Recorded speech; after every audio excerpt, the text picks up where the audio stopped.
Menjadi orang muda adalah sesuatu yang luar biasa banget. Karena pada waktu kita muda kita dapat melakukan banyak sekali hal, mengeksplorasi kehidupan dan bahkan pada zaman sekarang kita bisa keliling ke banyak tempat. Betul nggak Dep ya? Betul sekali. Nah, sekalian Anda menyaksikan Good News Program bersama dengan kami. Saya Daniel Hendrata bersama dengan istri saya Debbie Katarina, senang sekali bisa berjumpa kembali dengan pemirsa setia dari Good News Program. Ya, pemirsa sekalian jangan lupa bahwa Good News Program dapat Anda saksikan melalui YouTube channel kami. Anda tinggal ketik @Anugerah Ministries. Di mana, Dep? @Anugerah Ministries, dan bila ada di antara pemirsa yang memerlukan bantuan konseling atau doa, Anda bisa hubungi kami ke nomor-nomor telepon yang tertera di layar kaca pemirsa. Ya, ternyata muda itu ada Singkatannya ya. Menjadi utuh dan asli. Lah, hari ini kita akan berbicara tentang kehidupan orang-orang muda dan bagaimana kita bisa menjangkau, memenangkan mereka, dan bagaimana Anda juga bersama dengan acara ini Anda akan dapat belajar untuk bagaimana mengeksplorasi kehidupan dengan cara yang maksimal. Betul nggak ya? Menampilkan seorang anak muda yang sangat dikenal di kalangan anak-anak muda, yaitu Raditya Oloan. Benar, ya pemirsa. Untuk itu langsung saja kita simak satu tayangan video klip yang berikut ini. When you hear people, you will think like people. Hampir mau jatuh. You will act like people. But if you hear God, you will think like God. You will see like God. You will act like God. Kalau udah act like God, kita bukan Tuhan, kita akan memiliki impact-nya Tuhan. Makanya jangan kebanyakan dengerin orang. Kenyataannya Saulus jahat, tapi kebenarannya Saulus mau dipakai Tuhan. Kenyataannya kamu masih terlibat dosa, tapi kebenarannya dosamu sudah diampuni. Kenyataannya kamu masih belum bisa lepas dari ketergantungan, tapi kebenarannya kamu sudah dikuduskan. Jangan hidup dengan fakta, hidup dengan kebenaran. Beragama Kristen sejak lahir tidak menjamin bahwa kita mengenal identitas kita dalam Kristus. Bahkan pelayanan setiap minggu tidak otomatis membuat kita menjadi serupa Kristus. Generasi ini hidup dengan menggunakan topeng agamawi, seolah hidup kita tidak lagi dipenuhi oleh kuasa salib Kristus. Dalam Good News episode kali ini, kita kedatangan narasumber yang pastinya tidak asing lagi bagi generasi saat ini. Apalagi jika Anda adalah pengguna sosial media secara aktif. Hadir di Storehouse, Raditya Oloan, senior pastor dari JKI Muda, menjadi utuh dan asli. Bersama istri dan keempat orang anaknya, pria yang akrab disapa Radit ini dipercayakan visi agar setiap generasi bisa kembali percaya kepada kekuatan cinta yang sesungguhnya yang lahir dari Tuhan sendiri. Beliau juga terlibat dalam pelayanan media sebagai host dalam beberapa talk show rohani. Selain sebagai host, Radit juga berperan sebagai trainer di sana. Di episode Menjadi Utuh dan Asli, kita akan belajar mengenai bagaimana menjadi serupa dengan Kristus ketika terlebih dahulu kita menerima diri kita apa adanya. Sudah tidak sabar dengan kesaksian Raditya Oloan? Jangan beranjak dari posisi Anda. Sesaat lagi hanya di Good News Program. Ya. Jadi saya merasa kayak, waduh gila 20 tahun, teman-teman gue udah sekolah, kuliah, udah begini, gue masih begini. Itu muncul tuh kayak, I lost my hope gitu, saya kehilangan pengharapan. Open your heart, here are good news for you. Good news for you.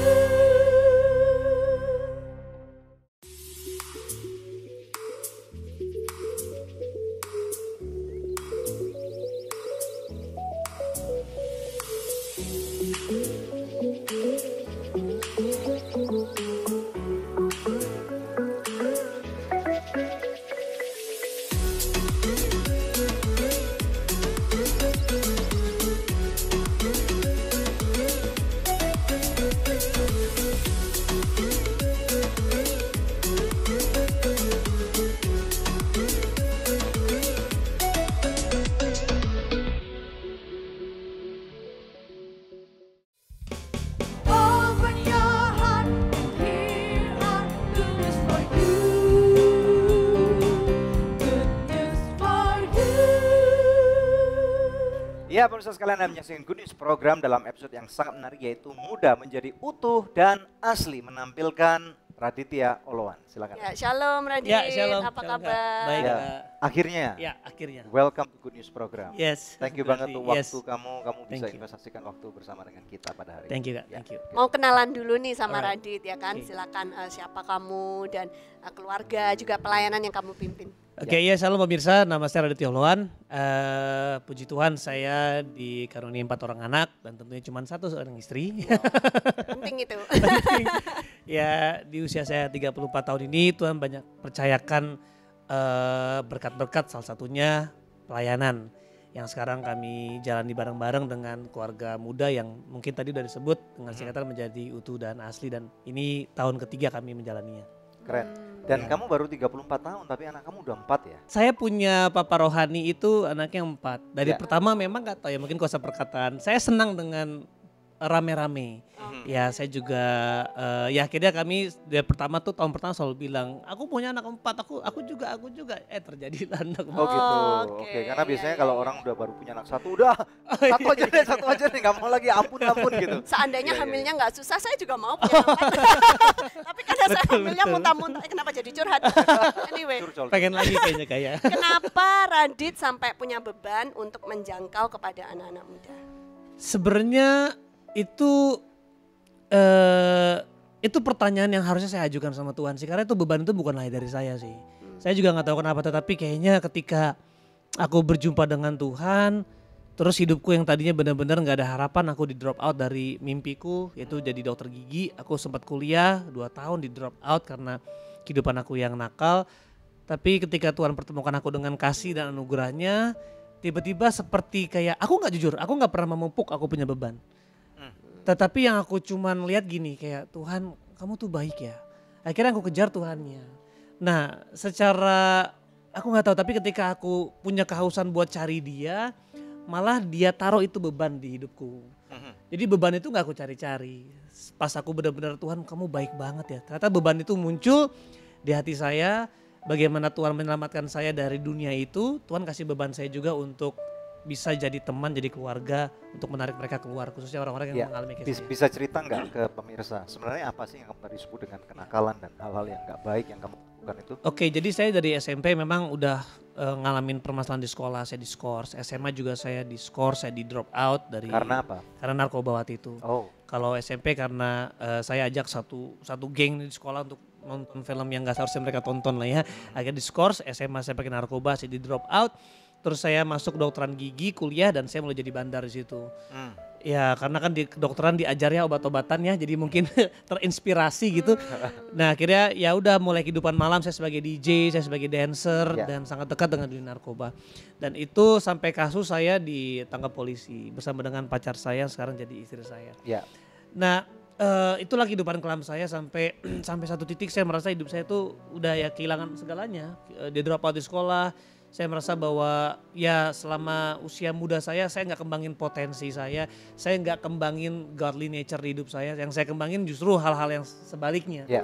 Jadi saya merasa kayak waduh gila 20 tahun teman-teman gue udah sekolah, kuliah, udah begini, gue masih begini. Itu muncul tuh kayak I lost my hope gitu, saya kehilangan pengharapan. Tapi Kapan justru itu maksudnya berpikir? Sekarangnya atau pada waktu itu? pada waktu itu, Pada waktu itu itu. umur 21 lah, 20-21 pas aku ketangkep itu kayak hidup aku nggak ada apa-apanya gitu. Tapi Tapi sebenarnya gini, sebelum kamu jelaskan lebih Iya. jauh, sebenarnya kan banyak tuh anak-anak yang atau pemuda-pemuda yang modelnya kayak gitu tuh. iya. Sebenarnya yang dicari itu apa sih? Yang dicari sebenarnya contentment sih, rasa cukup. Ya rasa cukup tuh artinya gimana kita nggak khawatir lagi, gimana kita tuh bisa happy all the time. Karena narkoba itu banyak jenisnya. Ada satu narkoba yang kalau kita seburuk-buruk apapun, sebanyak-banyak apapun kita punya masalah, tetap ngerasanya happy. Kayak ngerasa bisa jalan di atas air. Wow. Terus ada yang rasanya sedih, depresi, pakai obat itu jadi happy. Bahkan satu waktu saya pernah habis pakai obat itu ketemu di klub sama musuh saya, ini bisa peluk-pelukan saling minta maaf, kayak silaturahmi. Wow. Ya, jadi narkoba bisa memunculkan pengampunan. Ya, setelah Tapi jangan ditiru. besok Jadi mesti hati-hati Iya, ya. setelah mesti hati-hati. besoknya saya lihat ngapain gue foto sama dia gitu. Itu kenapa orang-orang terjerumus ke situ, karena memang narkoba itu bisa memunculkan pengharapan yang palsu. Oh. Bisa memunculkan rekonsiliasi yang temporary. Ya. Bisa memunculkan mimpi-mimpi yang temporary. Bahkan satu narkoba yang kalau kita pakai itu membuat kita jadi super cerdas. Teman-teman saya nggak sedikit yang cum laude karena pakai sabu-sabu. Wow. Ya saya kalau lagi pakai sabu-sabu bisa rajin. Satu mall bisa saya rapiin, Pak mau saya rapiin Pak ini Pak. Oh gitu. Iya, makanya orang pakai itu. Padahal yang membuat orang addiction karena dia menjawab kebutuhan. Sementara tapi. Sementara. Nah, yang menarik Yesus menjawab kebutuhan dalam kekekalan. Kekekalan. Amin. Ya. Karena ini penting banget untuk kita, terutama gereja nih untuk tahu. Karena seringkali gereja mempunyai satu kebiasaan buruk saya katakan yaitu menjadi hakim. Wow. Karena gereja menilai bahwa kamu nggak layak untuk kamu masuk ke sini. Apalagi kamu sudah melayani, kamu sudah menjadi aser, kamu sudah menjadi tim muda dan yang lain-lain, ini menjadi hakim. Nah nanti kita akan bicarakan ini ya. Pemirsa sekalian, di layar televisi Anda ada nomor-nomor telepon, Anda dapat hubungi kami. Dan kita percaya nih, apabila Anda kehilangan pengharapan, percuma deh, jangan cari dunia. Karena seperti yang Radit baru saja katakan, ini dunia memberikan pengharapan cuman sementara. Tetapi ada kekekalan, hubungi kami, kita percaya bahwa kekekalan ini akan menjawab permasalahan Anda. Ya, untuk itu pemirsa tetap stay tune bersama kami akan kembali lagi dalam Good News Program. Bang Jo, kalau kita mau terus, aku akan siap. Nah, perkataan itu yang membuat Jonah berpikir, ini orang siap nih. Padahal saya nggak siap, saya cuma bluffing waktu itu. Open your heart, here are good news for you. Good news for you. Masuk. Pak, bos? Nih, cobain deh. Look so good nih bos. Taste so good juga loh. Emang enak ya kalau punya istri? Nah, beda sama kita yang jomblo. Si lu. Hei, istri siapa? Saya masih single. So good, siapa aja bisa masak enak. Lebih baik so good. Hey guys, gue lagi di perguruan bela diri nih. Sambil nontonin mereka, lapar juga ya. Kebetulan nih, ada Sonai Shake Shake baru. Sosis plus bumbu enak. Kita cobain yuk, biar seru. Kita minta tolong shake pakai jurus pamungkas mereka.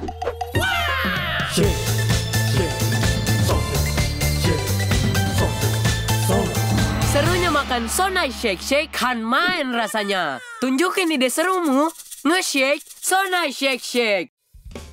Open your heart, here are good news for you. Good news for you. Muda itu singkatannya menjadi utuh dan asli gitu ya. Nah ini kita mau belajar lebih lanjut. Maksudnya gimana nih kalau menjadi utuh dan asli berarti ada yang nggak utuh dan ada yang nggak asli dong. Ada yang palsu dan banyak ada yang, kepalsuan gitu betul. di dunia ini. Jadi memang nama ini kita dapatkan di tahun 2015. Memang karena ketika saya dijangkau khususnya, saya diterima, lalu saya dilayani oleh Papa Rohani saya. Dan kita memiliki satu pelayanan yang namanya pelayanan penjangkauan urban. Jadi karena saya seorang DJ, jadi habis saya nge-DJ, lalu saya menjangkau mereka. Atau habis menjangkau mereka, saya ajak mereka ke klub. Bahkan itu dalam kehidupan saya masih jatuh bangun. Jadi benar-benar saya jangkau mereka, ngumpul, terus saya ajak sampai rest mau ke klub. Dan saya mabuk bersama mereka. Itu bukan hal yang baik tentunya. Tapi yang uniknya, Tuhan lihat hati saya, dia nggak lihat mabuknya saya gitu loh. Dan sepertinya Tuhan tuntun saya dari proses demi proses, dia sempurnakan. Tentu sekarang masih jauh dari sempurna, tetapi kok saya makin gak tertarik sama dosa gitu loh. Tapi yang menarik ya ketika saya dalam dosa, Tuhan lihat potensi saya, dia lihat hal yang baik dari saya dan dia tidak fokuskan saya punya kehidupan yang tidak baik. Tapi justru ketika Tuhan angkat saya merasa saya udah menjangkau, saya udah di posisi ini. Kayaknya gak pantas ya saya lakukan itu. Nah itu kenapa akhirnya kami sadar betul bahwa setiap orang harus di-treat ya, artinya diperlakukan, diterima sebagaimana mereka adanya. Lalu kami harus mendampingi mereka person to person untuk menjadi role model dan kasih tahu bahwa kamu nggak harus tetap asli di sini. Kamu nggak mau untuk rindu lihat sebenarnya the truth about you seperti apa. Makanya menjadi utuh dan asli berbicara tentang kita nggak akan menjadi utuh seperti Kristus kalau kita nggak belajar terima keberadaan kita yang asli. Nah ternyata ini efektif banget mengubahkan setiap anak-anak yang ancur-ancur sampai mereka tuh kayak, Kak, I think there is more deh. Yes, you wanna know about it? Kita tuntun. Gitu. Jadi itulah kenapa nama Utuh dan Asli ada, karena kita sadar banget related kepada generasi Alpha, Z, Y, yang dimana mereka saya bisa bilang diperbudak atau dimuridkan dengan sosial media. Akhirnya karena mereka melihat, wow kerennya mereka pakai baju ini, mereka kerennya pakai gadget ini, akhirnya mereka mulai saya nggak suka saya. Mereka try so hard to be somebody else. Mereka trying so hard. Dan itu ketika mereka ke gereja, treatment juga sama. Mau diterima, you have to be like Christ. Jadi kalau nggak jadi Kristus, kita langsung kayak, aduh gap saya sama Kristus jauh banget. Nah jadi sebenarnya muda ini sebuah, apa bisa dibilang value yang menjembatani supaya mereka dari sini bisa sampai ke sana. Itu sih. Nah tentunya orang muda juga ingin sekali terlibat satu relationship gitu. Yes. Dan melihat kehidupan kamu nih. Iya, Kamu udah menikah, kayaknya keluarga kamu baik-baik gitu, kamu punya anak 4 gitu. Bisa cerita nggak bagaimana kamu dulu ketemu dengan istri kamu? Aku ketemu dulu tahun 2002. Ya. Aku masih SMA, Joanna SMP. Kita ketemu di Plaza Senayan, lalu saya lihat dia lagi jalan sama adik kelas saya. Tapi hanya dikenalan seperti itu aja. Satu waktu berapa bulan kemudian saya ketemu lagi di sebuah restoran, saya jalan dengan pacar saya, Joanna dengan timnya, dengan teman-temannya. Kebetulan pacar saya, mantan saya waktu itu adalah teman dekatnya Joanna. Nah dari situlah mulai, ya akhirnya saya putus dengan pacar saya dekat dengan dia. Nah ketika saya dekat dengan dia pun, saya tipe orang yang kalau pacaran itu serius. Ya serius dalam konteks tidak kenal Tuhan ya, artinya saya nggak melencong-melencong. Tapi pas saya kenalan, saya dekat, saya lihat Joanna ini orangnya nggak serius. Ya akhirnya setelah dari itu saya menjalani hubungan sebagai sahabat. Benar-benar saya sahabat tanpa yang lain, maksudnya tanpa ada kan yang sahabat plus. Enggak, saya benar-benar benefits berarti. Ya no. Benar-benar sahabat sebagai bapak, dia sebagai adik lah. Saya jaga dia, hanya memang kami di luar Tuhan. Jadi saya supply dia punya narkoba. Kenapa lagi sedih? Dit ke rumah dong. Iya, mana pacar lu yang mana yang rese gitu. Jadi dalam konteks kakak adik tapi di luar Tuhan. Jadi kalau mau pakai ayo pakai sama gua, jangan main lain. Mau beli sama gua kasih gratis gitulah. Jadi hubungannya nggak sehat tapi memang ada persahabatan di situ. Ya sampai satu titik 5 tahun kami menjalani persahabatan dan FYI rata-rata pacarnya Joanna itu saya comblangin. Jadi saya juga comblangnya Joanna. Oke. Gitu. Terus kemudian? Dan akhirnya satu waktu ternyata dalam waktu 5 tahun karena saya mungkin nggak dibilang salah satunya tapi mungkin dari sekian banyak saya cowok yang nggak manfaatin dia. Ya saya nggak mencoba untuk ambil benefit buat saya. Tapi benar saya murni, saya sayang banget sama dia. Dia sering nginep di rumah saya kenalin sama papa mama saya memang dekat sekali. Tapi benar-benar saya menjaga dia. Saya nggak manfaatin tubuhnya dan sebagainya. Ternyata dia nungguin saya. Dia bilang, saya mau banget sih. Aku maunya si Radit ini nih. Oh, I see. Tapi saya enggak. Saya sampai bilang, amit-amit gue sama lo gitu loh. Ya karena hidupnya berantakan banget saya tahu kan. Ya gue cuman mau jadi kakak lo. Tapi tiba-tiba satu momen itu berubah. Saya lagi jemput Joanna di rumahnya untuk bawa dia ke rumah saya. Saya mau comblangin dengan sahabat saya. Tapi perjalanan ke rumah kok perasaan saya berbeda. Sampai rumah, nyampe di ruang tamu, teman saya lagi di kamar saya langsung bilang, Jo jujur ya, sorry nih, kok gue tiba-tiba suka sama lu ya. Padahal sahabat saya nungguin. Jadi saya tikung tengah jalan. Pagar makan tanaman. Jeruk makan jeruk. Terus. Jadi itulah mulai. Ya udah ternyata Joanna udah nunggu 5 tahun. Wow. Jadi disitulah kami mulai hubungan pertama kali menjadi pacar lah.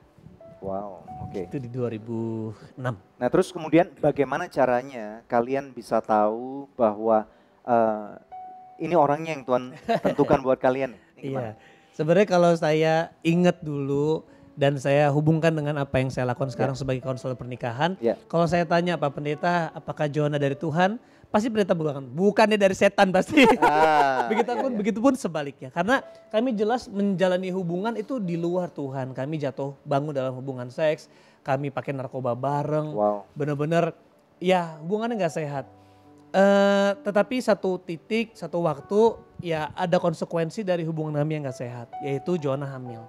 Di tahun 2006 ya di bulan Februari 2007, Januari 2007 kami menemukan Joanna hamil. Umur berapa waktu itu kamu dan Joanna? Aku 22, Joanna 19 akhir. Wow. Okay. Dan memang keluarga aku tuh dari dulu memang orangnya sangat responsibel. Jadi aku diajar hal itu. Tapi memang Jadi nggak ada kepikir untuk gugurin janin itu ada, sebenarnya ada, dan itu banyak banget. Dan kita tahu di mana, berapa harganya. Tetapi nggak tahu kenapa tiba-tiba hari itu saya kayak ngomong sama Joanna, Bang Jo kalau kita mau terus, aku akan siap. Nah perkataan itu yang membuat Joanna berpikir, ini orang siap nih. Padahal saya nggak siap, saya cuma bluffing waktu itu. Karena kesannya kan tanggung jawab ya. Iya. Oke, kita akan break dulu di sana ya. Oke, nah ini pemirsa sekalian, ini menarik banget. Jadi kadang-kadang pada waktu ada anak muda nih terjebak dalam dosa yang tidak baik. Tentunya dosa itu nggak baik ya. Nah kita akan belajar nanti bagaimana supaya itu mereka bisa menerima dan kemudian mereka bisa dipulihkan. Nah namun sebelum itu nanti setelah break kita akan mendengarkan ada suatu kelompok band yang keren banget gitu ya. Yang penuh dengan vibe. Dan kita percaya bahwa mereka akan jadi berkat buat kita. Oleh karena itu jangan kemana-mana. Nanti kita akan kembali untuk mendengarkan kisah perjalanan kehidupan dari Raditya Oloan. Oke, stay tune hanya di Good News Program.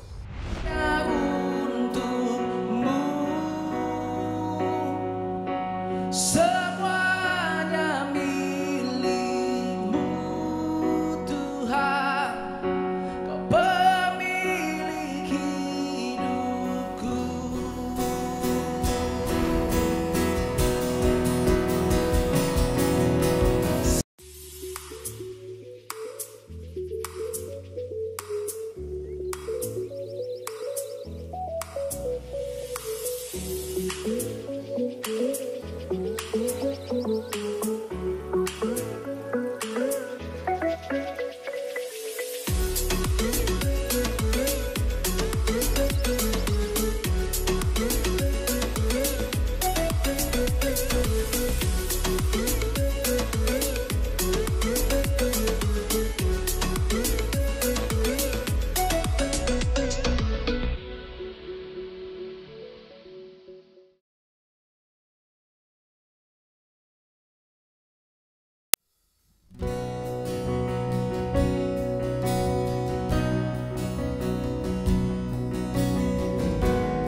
setiap langkahku. Oh, nafasmu di hidupku, diriku di hatimu. Kau berikan segalanya untukku. Oh, semua yang ku punya itu milikmu.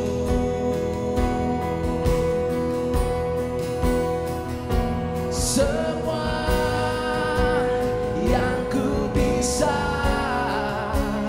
itu karenamu. Semuanya bagimu. Semua yang ku punya itu milikmu.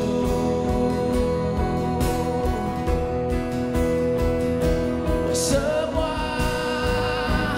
yang ku bisa itu karenamu. Oh, segala kemuliaan hanya untukmu. Semuanya milikmu, Tuhan. Kau pemilik hidupku. Segalanya bagimu. Oh, segala kemuliaan hanya untukmu. Semuanya milikmu, Tuhan. Kau pemilik hidupku.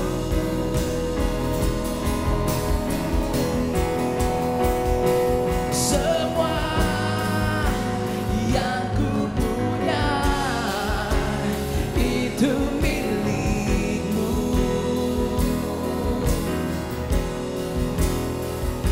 Semua yang ku bisa itu karenamu.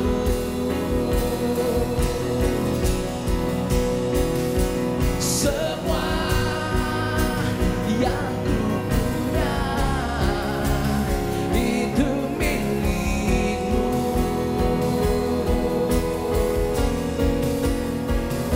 Semua yang ku bisa itu karenamu.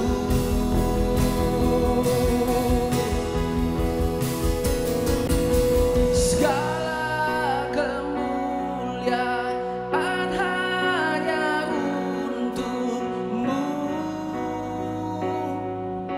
Semuanya milikmu, Tuhan. Kau pemilik hidupku.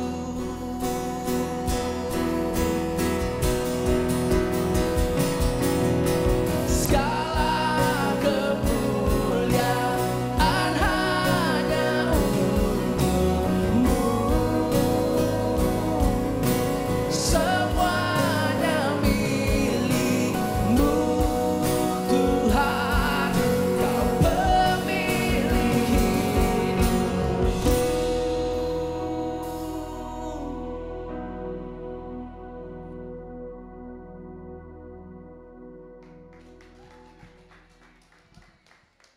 Welcome to Selamat Good News datang Program. di Good News Program. Ya, Ya, luar welcome to Good biasa News Program. permainannya. Ya, Ya. welcome to Good News Program. Dia menampilkan Vibe Worship. Nah, silakan Adit tolong. Mungkin leadernya bisa kenalin. Kami dari Vibe Worship, hari ini yang tim yang ada di sini yaitu dimulai dari WL-nya yaitu Arthur West, lalu drummer Samuel Paul Gerald, di bass ada Mike, terus di keyboard ada Vincent Vivaldi. Keren. Thank you, terima kasih. Oh ya, dan saya sendiri, saya sendiri Meko Kaunang. Oke, good, amazing. Yes. Bisa cerita nggak bagaimana tim ini bisa terbentuk dengan solid? Itu mainnya keren banget tadi. Kebetulan dari saya sendiri punya kerinduan untuk memiliki tim worship yang punya kesamaan satu vibe itu gitu. Jadi dan akhirnya menemukan orang-orang yang tepat. Sebenarnya kita masih ada lebih banyak lagi, kita ada sekitar 20-an orang lah sebenarnya timnya. Banyak. Dan semua itu kita semua punya satu vibe yang sama dalam worship itu. Gitu. Bisa cerita nggak lagu tadi itu bermakna seperti apa dan siapa penulisnya? Oke, kalau itu yang cerita biar Arthur aja. Silakan Arthur, ya. Sebenarnya lagu ini ciptaan dari pastor kita. Pastor Rico Karangetang, dia yang ciptain lagu itu, dan lagu itu terbentuk sebenarnya spontaneous songs. Jadi ketika kita lagi di komsel, tiba-tiba kita lagi worship, lagi deep banget, dan Pastor Rico nyanyikan lagu ini gitu. Dan kebetulan saat itu kalau nggak salah saya yang lagi main gitar kalau nggak salah. Gitu. Lagi nyanyi-nyanyi, tiba-tiba Pastor nyanyi itu, Pastor Rico nyanyi itu, dan terbentuklah lagu itu gitu.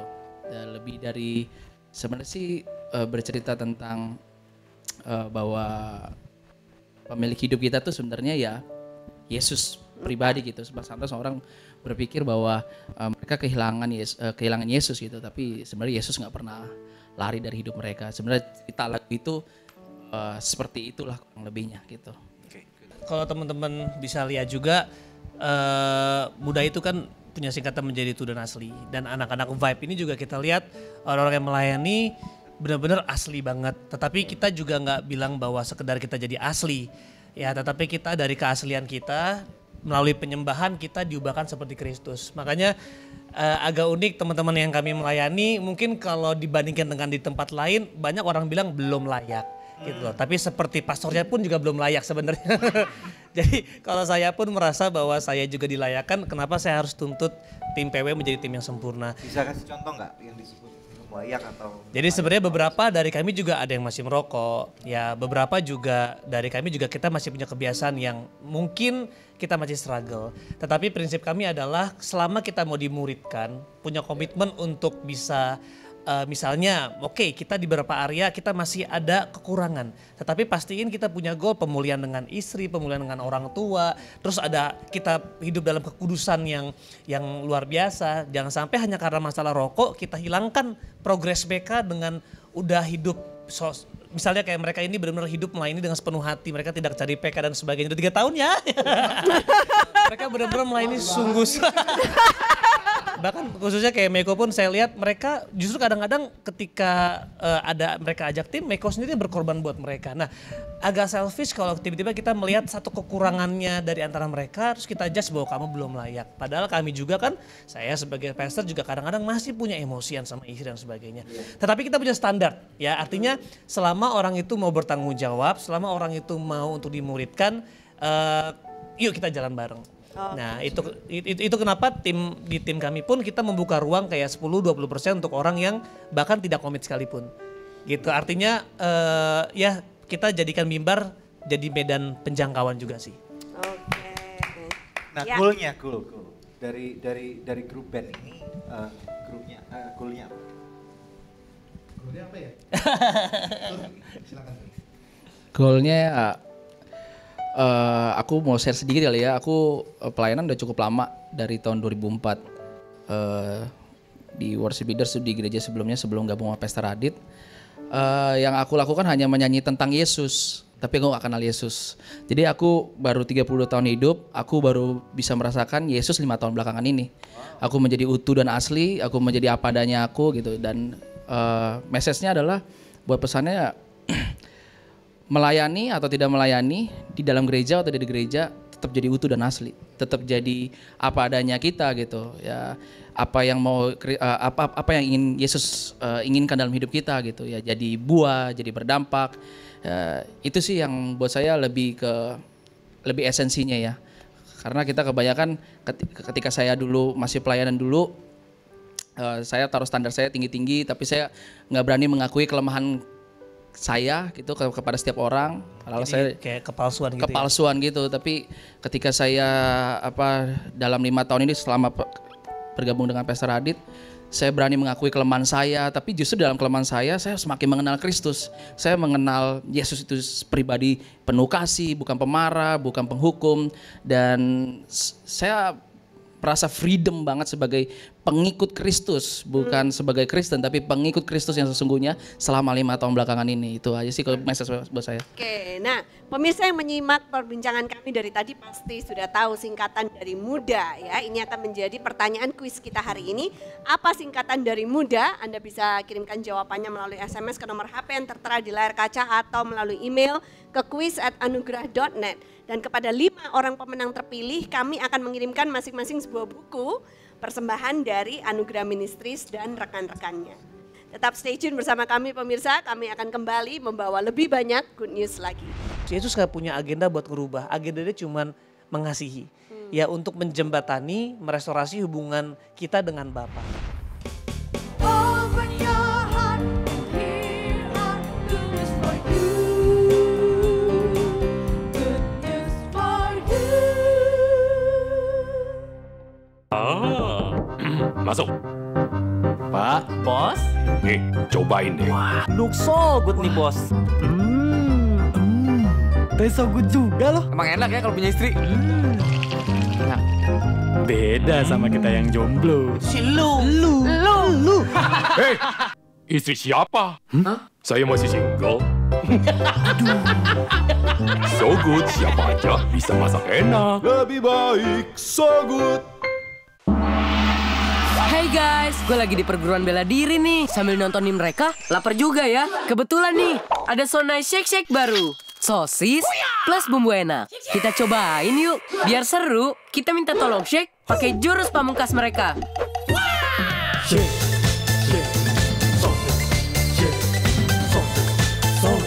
Serunya makan Sonai Shake Shake kan main rasanya. Tunjukin ide serumu.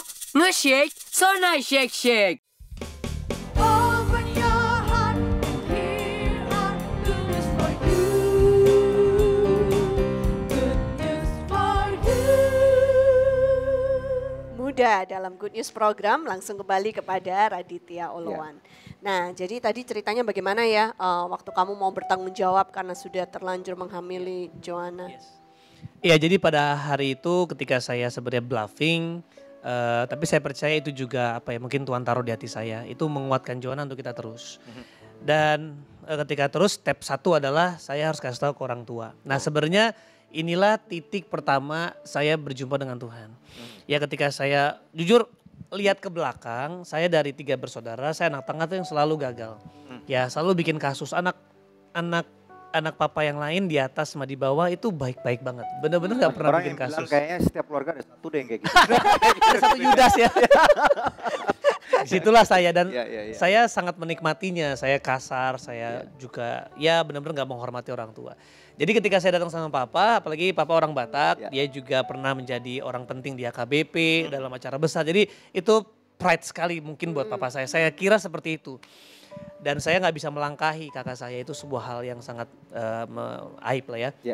Jadi saya sudah bayangkan semua imajinasi, saya akan diusir, saya akan dibuang. Persis kayak anak bungsu yang mau pulang. Semua asumsi yang negatif gitu.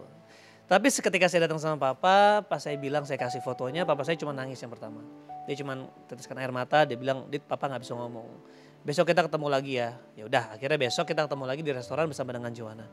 Ya kita makan santai, nggak ada benar-benar pasang tembok, pasang muka kecewa, nggak ada. Benar-benar easy going ya.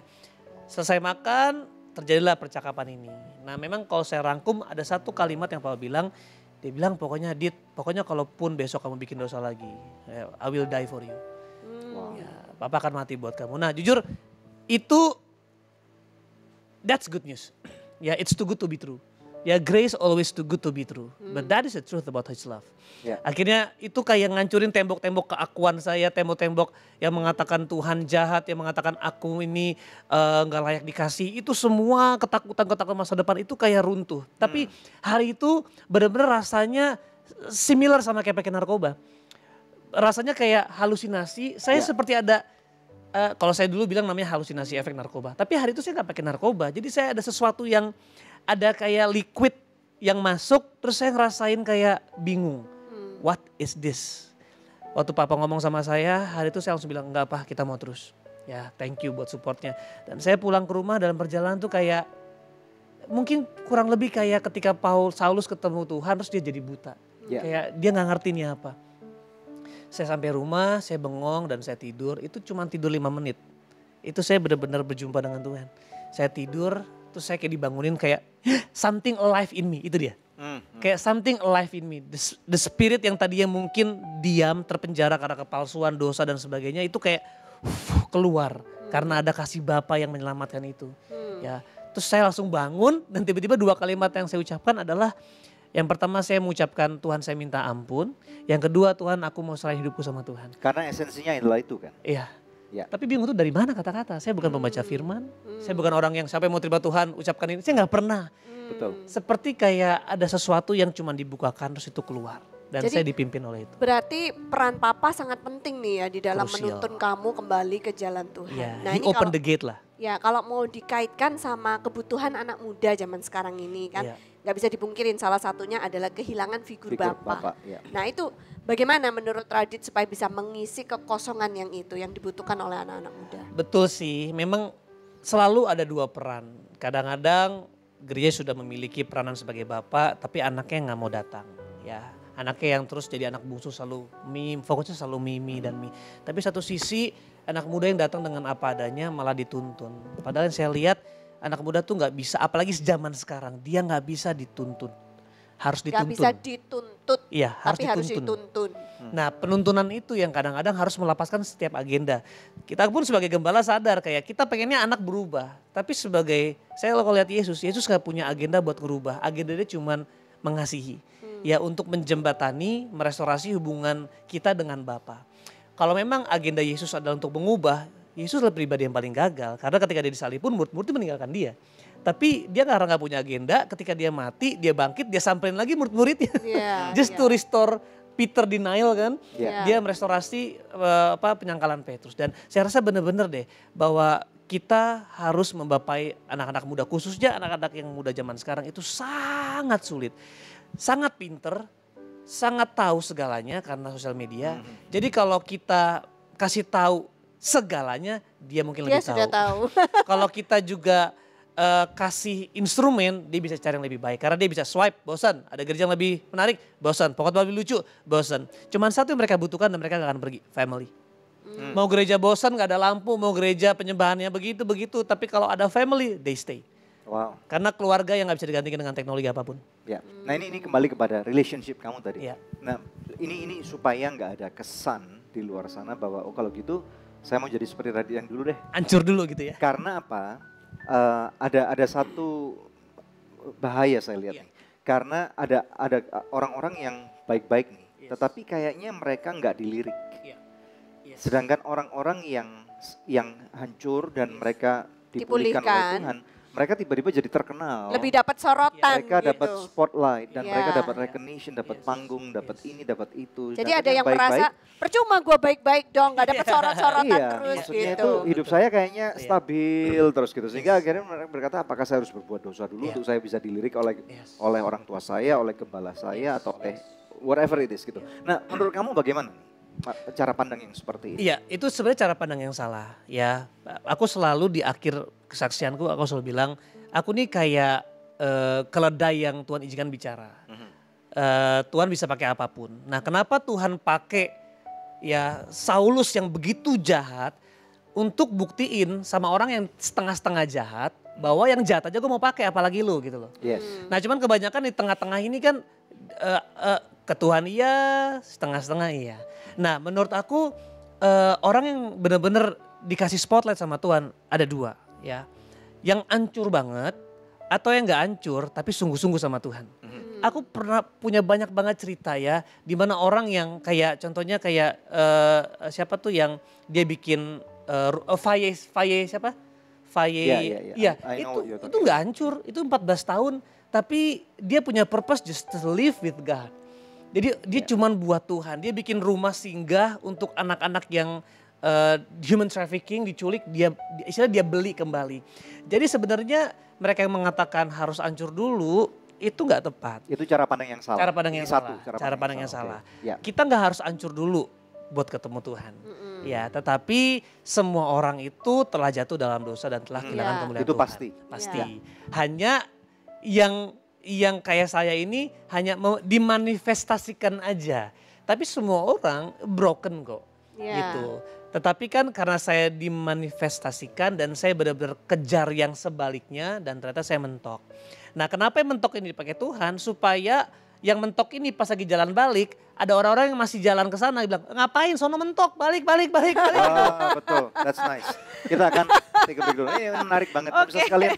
Ini memang benar, jadi kadang-kadang ada satu paradigma yang kurang pas gitu, yang kurang benar. Jadi bukan berarti kita harus hancur, kemudian kita baru dapat kesempatan. Tetapi marilah kita bangkit dan bersinar pada saat ini bahwa ada kabar baik nih. Ya, Anda yang hancur, Tuhan terima Anda apa adanya. Amen. Dan justru Tuhan mau pakai kamu untuk kemuliaan namanya. Tapi Anda yang tidak hancur, Anda nggak perlu jatuh dalam dosa, nggak perlu hidup dalam dosa. Ada kemuliaan Tuhan yang saya rasa greater level ini ya. Greater dimension bahwa Anda akan dipakai Tuhan dengan cara yang dahsyat. Nanti kita akan bicara masalah itu ya. Stay tune hanya di Good News program. Tapi saya kehilangan kesempatan itu. Nah, jadi kalau teman-teman berpikir mau rusak dulu kayak saya, silakan. Tapi siap nggak nanggung konsekuensinya gitu loh. Open your heart, here are good news for you. Good news for you. Masuk. Pak, bos. Nih, cobain deh. Wah, look so good nih bos. Taste so good juga loh. Emang enak ya kalau punya istri? Enak. Beda sama kita yang jomblo. Si lu. Hei, istri siapa? Saya masih single. So good, siapa aja bisa masak enak. Lebih baik so good. Hey guys, gue lagi di perguruan bela diri nih. Sambil nontonin mereka, lapar juga ya. Kebetulan nih, ada Sonai Shake Shake baru. Sosis plus bumbu enak. Kita cobain yuk. Biar seru, kita minta tolong shake pakai jurus pamungkas mereka.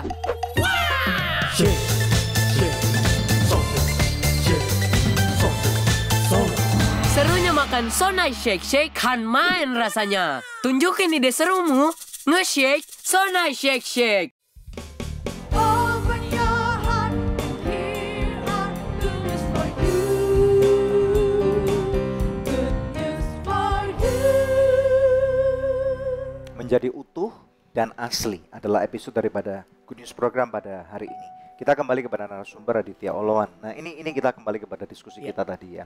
Jadi bagaimana supaya anak-anak muda yang kita bisa membantu mereka sebagai gereja supaya mereka bisa push forward di dalam talenta, dalam panggilan mereka. Silakan. Memang satu kuncinya sih itu pemuritan. Tapi pemuritan seperti apa? Pemuritan yang berbasis keluarga. Ya, jadi pemuritan bukan perintah-perintah yang sifatnya otoriter atau bicara satu arah, tapi pendampingan yang investing life. Ya. Nah, nggak hanya investing life, tapi harus dipadukan juga dengan keluarga atau love. Jadi discipleship and love harus dipadukan. Discipleship berbicara tentang investing life, tetapi love berbicara tentang presenting Jesus. Jadi mempresentasikan Yesus dalam bentuk pendampingan dalam kehidupan sehari-hari itu yang sangat efektif. Melelahkan, ya. Makan waktu banyak ini. Makan waktu banyak, ya. Makanya jujur saya nggak punya iman gereja besar.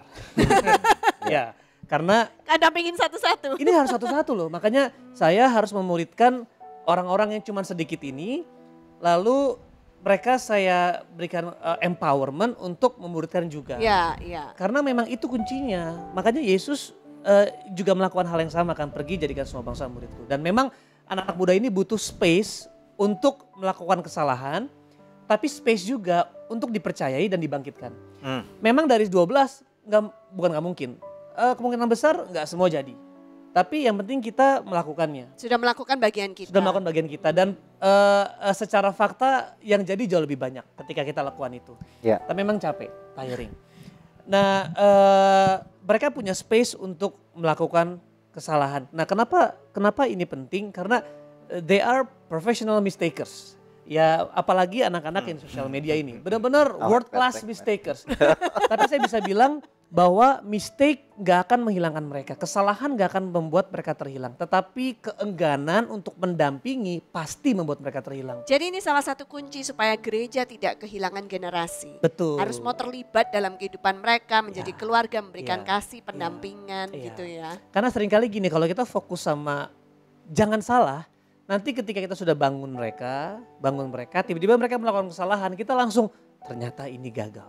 Saya punya anak yang selama saya mentor itu dalam waktu setahun itu jadi banget. Benar-benar luar biasa, pemulihan. Lalu harus dipisahkan, dia harus ke Semarang karena harus kuliah. Tiba-tiba setahun berjalan kami jauh, ya ada prosesnya dengan Tuhan. Saya mendengar berita buruk, dia ketangkap polisi. Nah tapi pas ketangkap polisi jujur saya kayak, Tuhan ini gimana nih? Tapi just Tuhan bilang, ya udah tetap berdiri buat dia. Nah kebanyakan kita pas dia ketangkap polisi lalu kita bilang, kamu mengkhianati saya sudah layani kamu selama setahun, kasih beban lagi gitu loh. Ini yang tadi mungkin kita katakan gereja suka menghakimi. Ya, jadi lebih karena gereja itu berpusat kepada kesempurnaan, sehingga ketika orang yang dilayani itu bikin salah langsung dihakimi. Tentu kita harus berpusat sama Yesus yang sempurna, tetapi kita harus mengasihi dia seperti Yesus mengasihi. Ya. Saya yakin itu akan membuat mereka jadi seperti Kristus pada waktunya. Nah sekarang kalau buat anak-anak mudanya, gimana sih kita itu bisa memberikan inspirasi pada mereka supaya jangan menyia-nyiakan masa muda mereka dengan hal-hal yang gak baik itu tadi ya kan. Bagaimana supaya anak-anak muda ini bisa dibangkitkan, bisa bersinar bagi Kristus. Nah ini yang menarik. Cerita saya, walaupun saya mendapatkan anugerah yang luar biasa, tetapi saya menjalani konsekuensi yang luar biasa juga. Saya mengalami 10 tahun itu terseok-seok. Benar-benar menabur bukan untuk berlimpah, tapi seperti menabur untuk mengisi. Ya, makanya saya ya mengalami yang namanya kesulitan ini, kesulitan itu, membangun keluarga di usia muda, egois dan sebagainya. Ada tembok-tembok yang unnecessary kami alami, tapi karena kami melakukan kesalahan, walaupun ada anugerah Tuhan dan penuntunan, tapi ada konsekuensi yang kami alami. Contohnya, kalau saya nggak jatuh dalam narkoba, mungkin saya bisa jadi dokter gigi plus hamba Tuhan, ya kan? Tapi saya lebih keren. Iya. Tapi saya kehilangan kesempatan itu. Nah, jadi kalau teman-teman berpikir mau rusak dulu kayak saya, silakan. Tapi siap nggak nanggung konsekuensinya gitu loh. Bahkan beberapa yang udah dan mati kan. Nah itu dia. Nggak semua memiliki ini yang sama. Jadi kenapa harus rusak dulu? Bayangin saya aja yang rusak dulu, Tuhan bisa angkat seperti ini. Apalagi kalau yang tidak rusak. Pasti greater. Pasti greater. Ya, jadi mungkin anak-anak muda untuk jadi inspirasi, buka diri. Harus dimentor. Selemah apapun mentormu, itu mentor yang tepat. Ya, nggak ada mentor yang sempurna. Ya, buka hati, minta dimuridkan, lalu terbuka atas apa dosa-dosanya, kelemahannya, ketergantungannya, kecenderungannya, minta dimentor. Aku yakin pasti jadi, tapi jangan berpusat sama mentornya, berpusat sama pada Kristus. Ya, oke, keren. Ya. Nah pemirsa sebelum break nih ya, ada doa yang sudah terjawab yang saya rindu bacakan buat pemirsa.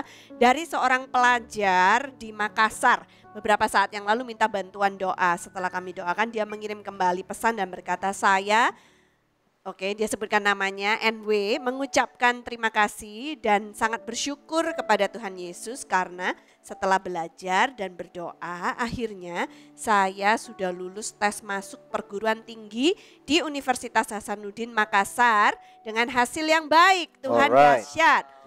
Puji Tuhan. Nah, apakah ada di antara pemirsa yang memerlukan bantuan doa atau konseling? Hubungi kami di nomor-nomor telepon yang tertera di layar kaca pemirsa, karena tim konseling dan doa kami siap untuk membantu Anda. Tetap stay tune bersama kami akan kembali lagi dalam Good News Program. Kita nggak perlu program jam berapa kita akan bisa mengalami kasih itu anytime, 24 jam dalam sehari, 365 hari penuh. Open your heart, here are good news for you. Good news for you. Pemirsa, sejak tahun 2005 kita telah bersama-sama di dalam Good News Program. Terima kasih untuk kesetiaan dari pemirsa setia Good News Program, khususnya buat partner dari Anugerah Ministries. Bila ada di antara pemirsa yang belum menjadi partner Anugerah Ministries, izinkan saya mengetuk hati Anda Mari sama-sama kita dukung Anugerah Ministries supaya bisa lebih banyak lagi pekerjaan Tuhan yang kita lakukan bersama-sama. Anda bisa menghubungi kami di nomor telepon yang tertera di layar kaca pemirsa atau memberikan taburan di nomor rekening yang tertera. Pemirsa, kami percaya taburan Anda berada di ladang yang subur dan akan membuahkan banyak hasil bagi pekerjaan Tuhan. Tuhan Yesus memberkati.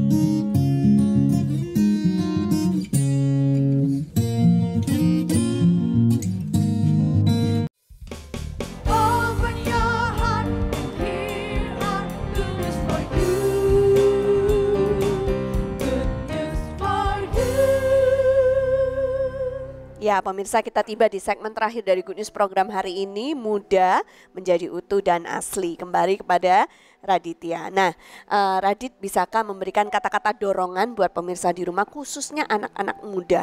Mungkin ada di antara mereka yang lagi nonton dan mereka sedang bergumul dengan diri mereka sendiri. Bagaimana caranya supaya meninggalkan cara hidup yang lama ini dan mau untuk maju, berjuang untuk Kristus? Silakan. Mungkin buat teman-teman yang hari ini lagi struggle, kita tahu bahwa Tuhan telah mati di kayu salib. Ya, ini yang menarik bahwa Tuhan mempercayakan hidupnya sebelum hidup kita layak dipercaya. Jadi Tuhan justru berkati kita in advance. Dia berkati kita di depan. Segala berkat rohani di surga telah diberikan. Makanya yang menarik, ada satu quote seorang hamba Tuhan mengatakan, kalau kita percaya sama Yesus, maka kita akan diselamatkan. Tapi kalau kita sadar Yesus percaya sama kita, hidup kita akan diubahkan. Setiap anak muda tuh pengen banget namanya kepercayaan. Nah, bayangin kalau Sang Maha Pencipta percaya sama kita. Karena dia bukan hanya mati supaya kita diselamatkan. Dia mati untuk memberikan kita tugas, yaitu untuk menjadi terang dunia. Dan saya rasa itu tugas yang menarik ya. Kita nggak layak tapi dipercayakan untuk bisa membawa surga. Nah, aku rasa hari ini teman-teman harus bangkit. Ya, bahwa Tuhan percaya sama kita lebih daripada kita percaya sama kita sendiri. Makanya buka hatimu, jadi apa adanya, akui kelemahan dan datang sama Tuhan. Dosa kita nggak bisa lepas dengan kekuatan sendiri. You have to give it to God, dan pasti akan dibebaskan. Amin. Thank you so much. Ya. We are so blessed. Ya. Kapan-kapan mampir di Good News program. Dengan senang hati. Nanti next time bawa istri kamu. Yes. Praise the Lord. Oke. Ya, saya percaya bahwa setiap orang itu punya perjalanan hidup. Perjalanan hidup seseorang, jangan lupa bahwa ini adalah suatu pilihan gitu ya. Tuhan menaruh satu fitur, aplikasi yang keren banget dalam kehidupan kamu. Namanya adalah kehendak bebas. Di dalam kehendak bebas ini bahkan Tuhan tidak mau untuk merubah algoritmanya supaya kamu dipaksa untuk menyerupai dia. Nah, tetapi sekarang ini keren banget kalau pada waktu kita akhirnya di dalam kehendak bebas itu berani mengambil keputusan yang benar. Seperti tadi yang dikatakan oleh narasumber bahwa ternyata Tuhan punya banyak sekali dimensi-dimensi, level-level yang jauh lebih tinggi. Kayak kita main game gitu ya. Kalau kita berhasil untuk mencapai satu level berikutnya, ada satu tantangan yang lebih gede, ada tantangan yang lebih gede. Nah, ini ada satu ayat firman Tuhan yang saya percaya ini relevan banget buat kita yang ingin tahu what is next to come gitu di dalam Tuhan. Buka bersama dengan saya 1 Timotius pasal yang keempat, kita lihat bersama-sama daripada ayat yang ke-12. Nah, di sini firman Tuhan berkata dengan very detail, very specific, ini keren banget dan ini berkata, jangan seorang pun menganggap engkau rendah karena engkau muda. Jadilah teladan bagi orang-orang percaya, nomor 1 dalam perkataanmu, nomor 2 dalam tingkah lakumu, nomor 3 dalam kasihmu, nomor 4 dalam kesetiaanmu, dan nomor 5 di dalam kesucianmu. Ini keren banget. Ada 5 level yang tadi saya katakan. Kalau kita percaya kepada apa yang Tuhan taruh dalam kehidupan kita. Ingat ya, ada satu aplikasi tadi itu, kehendak bebas, ini masih berlaku. Walaupun Anda sekarang sudah berusaha sekuat tenaga, tetapi kalau Anda tidak memutuskan untuk percaya kepada Tuhan, Tuhan pun nggak akan paksa. Tetapi begitu kamu mau membuka diri kamu untuk menyerahkan hidup kamu kepada Tuhan, ini keren banget karena di dalam aplikasi itu langsung kamu akan masuk going to the next stage. Nah, going to the next stage ada 5 stage ini yang Tuhan taruh dalam firman Tuhan, ini keren banget. Dan pada waktu kamu master setiap stage ini, rewardnya adalah nggak akan ada orang kamu menghina kamu lagi.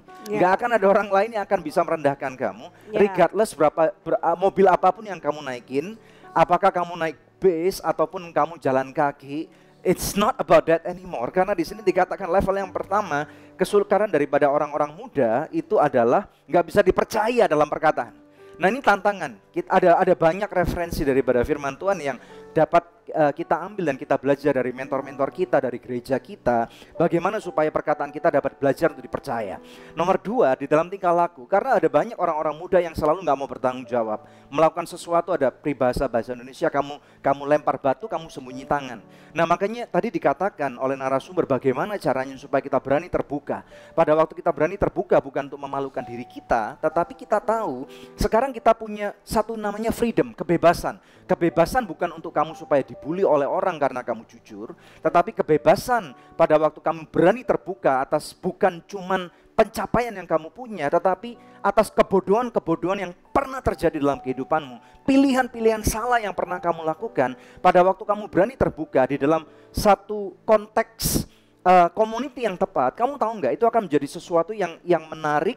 Dan kamu akan bisa belajar daripada kesalahan kamu sendiri, dan orang-orang lain yang mendengarnya akan bisa belajar daripada kesalahan kamu. Kemudian yang nomor 4 berikutnya adalah dikatakan dalam kasihmu. Orang muda kita harus tahu bahwa love is not equal to God, but God is love. Tuhan itu pasti kasih, tetapi having sex bebas di luar konteks pernikahan yang benar itu nggak ada hubungannya dengan cinta atau kasih yang Tuhan katakan. Nah ini kita harus mengerti tentang apa yang Tuhan katakan nih, bahwa Tuhan pada waktu dia ada di dalam kehidupan kita, kehendak bebas yang kita punya, aplikasi yang tadi itu, kita nggak perlu program jam berapa kita akan bisa mengalami kasih itu. Anytime, 24 jam dalam sehari, 365 hari penuh, 366 hari bahkan, tahun kabisat pun nggak akan terlewatkan. Kasih itu akan free flow. Amen. Kayak kamu pergi ke makanan restoran buffet, dan itu akan free flow, nggak akan pernah habis, akan ada dalam kehidupan kamu. Amen. Dan kemudian menarik banget dalam kesetiaan. Orang-orang muda kita belajar untuk setia kepada hal yang kecil, karena pada waktu kamu belajar setia kepada hal yang kecil yang paling sepele sekalipun, ternyata ada satu greater dimension, ada satu bonus point di dalam game itu yang akan membuat kamu lebih enjoy hidup kamu. Karena di dalam firman Tuhan dikatakan kamu akan dipercaya hal-hal yang besar yang gak pernah kamu pikirkan, gak pernah kamu dengar. Tiba-tiba ada satu hal yang gak pernah kamu minta, tiba-tiba Tuhan sodorkan kepada kamu, karena Tuhan tahu bahwa kamu layak dipercaya. Nah ini keren banget, apalagi dalam kesucian. Kita tahu kesucian kita bukan berdasarkan apa yang tidak mau kita lakukan, tetapi kita memilih di dalam aplikasi tadi kehendak bebas itu, untuk kamu memilih untuk melakukan apa yang firman Tuhan katakan.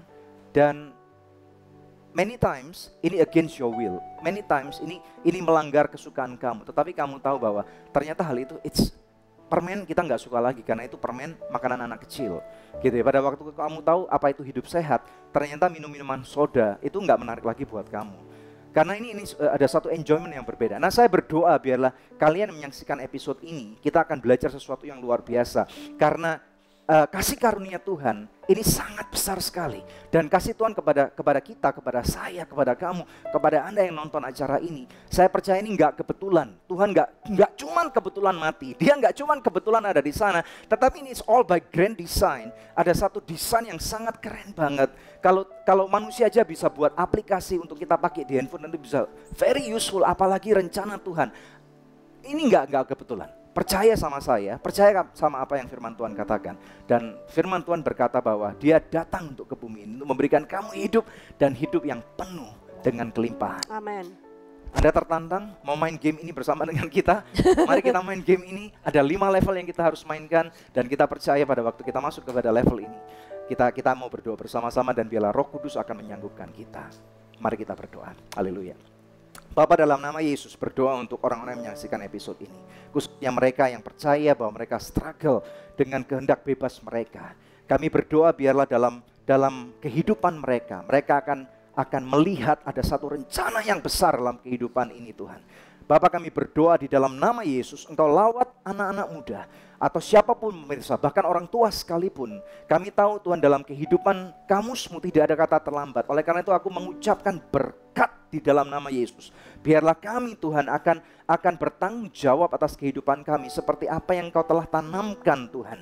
Sehingga tidak ada satupun orang akan melihat kami rendah walaupun kami masih muda ataupun kami sudah tua. Terima kasih untuk kebaikan-Mu Tuhan. Berkat-Mu tercurah di dalam nama Tuhan Yesus Kristus untuk setiap orang-orang yang menyaksikan. Tuhan, mereka yang masih struggle dalam berbagai aspek kehidupan, Tuhan kasih mereka hikmat. Hikmat Tuhan tercurah dan tidak akan pernah habis. 366 hari dalam waktu setahun. Di dalam nama Tuhan Yesus Kristus, aku memberkati kamu. I bless you.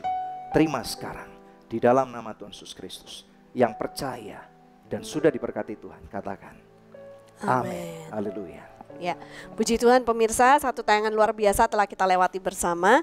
Kita akan berjumpa kembali ya di pekan yang akan datang di hari, jam, dan stasiun televisi yang sama. Saya Debbie Katarina bersama dengan suami saya Daniel Hendrata, dan sekali lagi jangan lupa subscribe yuk ke channel YouTube kami @Anugerah Ministries. Ini akan jadi berkat buat kita semua dan Anda boleh share kepada teman-teman Anda. Oke? Thank you so much. God bless you. Tuhan Yesus Tuhan Yesus memberkati. memberkati.